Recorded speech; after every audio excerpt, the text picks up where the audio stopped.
بألعابها، نشاطاتها وبرامجها المتنوعة، تجوب دار الشباب المتنقلة مختلف المناطق والقرى التي لا تتوفر على أماكن ترفيهية للأطفال، وهذا من أجل خلق فضاءات تسلية وأخرى تعليمية.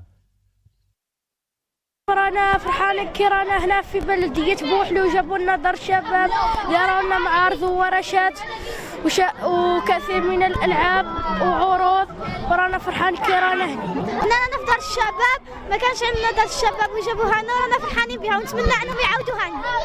بهدف تحسين نوعية الحياة الثقافية الترفيهية، جاءت دار الشباب المتنقلة التي لقيت استحسان الشباب والأطفال.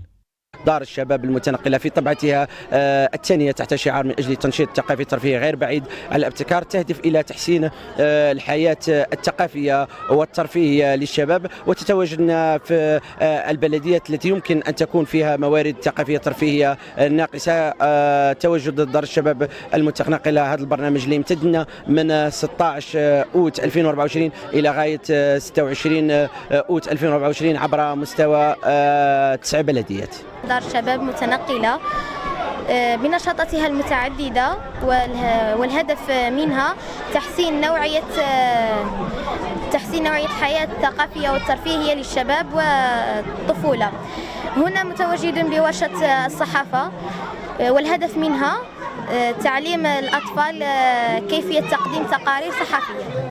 توفير فضاءات تسلية وترفيه للأطفال ستساهم في صقل شخصياتهم وكذا تنمية قدراتهم العقلية والفكرية، كما أنها تساعد الأطفال على تعلم إنشاء علاقات